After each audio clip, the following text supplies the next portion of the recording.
इस वीडियो में हम बात करेंगे फ्लोरल पार्ट्स के बारे में और उनका एक जनरल डिस्क्रिप्शन कि कौन कौन से पार्ट्स और कौन सी टर्मिनोलॉजीज़ इसमें हमें स्टडी करनी है। सबसे पहला जो इम्पॉर्टेंट वर्ड आता है किसी भी फ्लावर में, that is called as calyx. Calyx is also called as sepal, और इसको हम दो कैटेगरीज में स्टडी करते हैं। पहला आपका होता है पॉलीसेपलस और दूसरा होता है गैमोसेपलस। अगर जो पहला वर्ल है फ्लावर का सबसे नीचे का, अगर वो फ्री होगा, मतलब एक दूसरे से जुड़ा हुआ नहीं होगा, such whorl will be called as polysepalous. अगर सेपल्स आपस में फ्यूज्ड नहीं होंगी तब it will be called as polysepalous, right. और अगर जितनी भी सेपल्स हैं किसी भी फ्लावर में वो आपस में फ्यूज्ड पाई जाएंगी, then it will be called as gamosepalous, right. So ये दो टर्मिनोलॉजीज़ हैं जो कि सेपल्स के टर्म्स में यूज़ की जाती हैं। एक और कंडीशन होती है जिसे हम कहते हैं एपिकैलिक्स। एपिकैलिक्स क्या है? कभी कभी कुछ ऐसे फ्लावर्स होते हैं जैसे कि हिबिस्कस रोजा साइनेंसिस, गुड़हल का फूल जो होता है, उसमें कभी कभी देखने को मिलता है कि एक एक्स्ट्रा सीरीज़ ऑफ वर्ल होता है, एक एक्स्ट्रा सीरीज़ ऑफ लेयर पाई जाती है सेपल्स की, यानी कि दो लेयर्स होती हैं सेपल्स की। तो ऐसे सेपल्स को हम कहते हैं एपिकैलिक्स। अगर हम सेपल्स के फंक्शन की बात करें तो इसका दो मेन काम होते हैं। पहला, ये तो एक जो यंग फ्लावर बड होती है उसको ये प्रोटेक्ट करने का काम करता है। दूसरा, it also performs photosynthesis. Next आपका जो सेकेंड वर्ड आता है that is called as the corolla, यानी कि कलर्ड पेटल्स जो किसी भी फ्लावर में पाई जाती हैं। सेम कंडीशन इसमें भी अप्लाई होगी। पहली कैटेगरी होती है उसको हम कहते हैं पॉलीपेटलस, यानी कि पेटल्स अगर फ्री होंगी it will be called as polypetalous, और अगर पेटल्स फ्यूज्ड होंगी it will be called as gamopetalous, ठीक है। पेटल्स का दो मेन काम होते हैं। ये इंसेक्ट्स को अट्रैक्ट करने में हेल्प करता है as because it is colourful, और उसके अलावा ये स्टेमन और पिस्टल को प्रोटेक्ट भी करता है, यानी कि मेल और फीमेल रिप्रोडक्टिव पार्ट को प्रोटेक्शन प्रोवाइड करने का भी काम करता है। कौन? कोरोला, यानी कि पेटल्स। थर्ड जो इंपॉर्टेंट वर्ड है the male reproductive part, that is called as androecium. Androecium को कॉमन टर्म्स में हम स्टेमन भी कहते हैं। स्टेमन जो है वो मेनली दो रीजन्स में डिवाइडेड होता है। पहला आपका होता है जिसे हम कहते हैं एंथर, ये जो आप देख रहे हैं, और दूसरा होता है इसका basal stalk, that is called as filament. जो एंथर होता है किसी भी फ्लावर का, यूजुअली वो बाई लोब्ड होता है। बाई लोब मतलब उसमें दो लोब्स, ये मतलब अगर इसको हम डिवाइड करें तो first lobe and second lobe, ठीक है। तो दो लोब्स पाए जाते हैं और ये लोब्स फिर से दो दो लोब्स में डिवाइडेड होते हैं, ठीक है। तो एक तरह से चार लोब्स पाए जाते हैं इनमें, लेकिन प्राइमरली ये बाई लोब्ड स्ट्रक्चर होता है, ठीक है।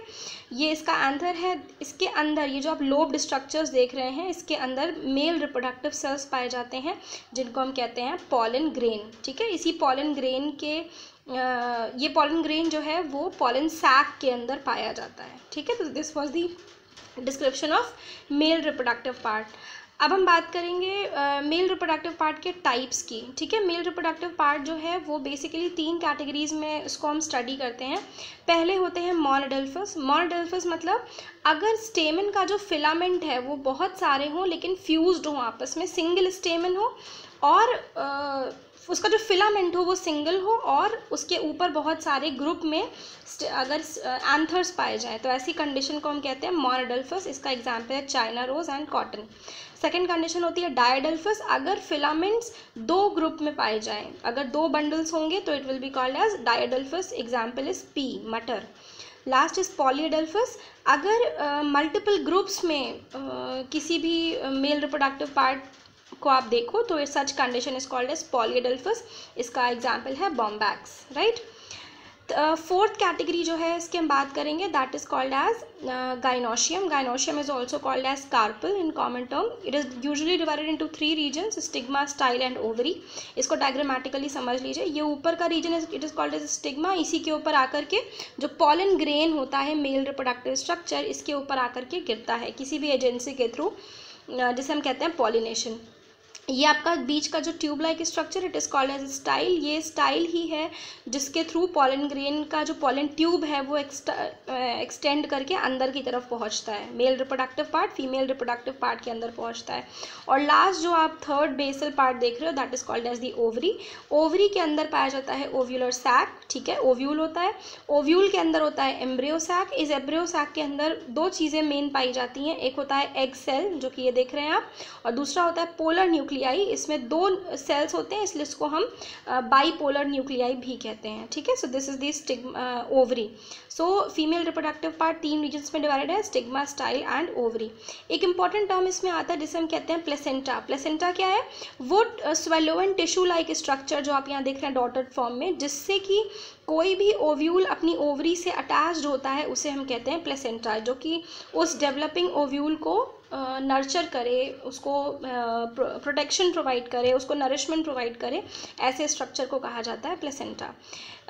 इस चैप्टर में 2 लास्ट टर्म्स आते हैं, जिसमें पहला आपका है इनफ्लोरेसेंस।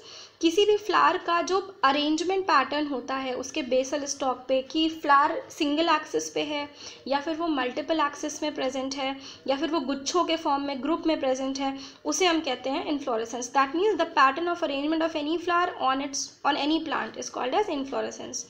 लास्ट टर्मिनोलॉजी जो है उसको हम कहते हैं प्लेसेंटेशन। किसी भी ओवरी के अंदर जो ओव्यूल है उसका जो अरेंजमेंट पैटर्न है वो कई तरह से, हर एक स्पीशी का अरेंजमेंट पैटर्न अलग होता है, हर एक प्लांट वेराइटी का। तो जब ओवरी के अंदर ओव्यूल्स अलग अलग मैनर्स में अरेंज्ड हो अलग अलग स्पीशीज़ में, such condition is called as placentation.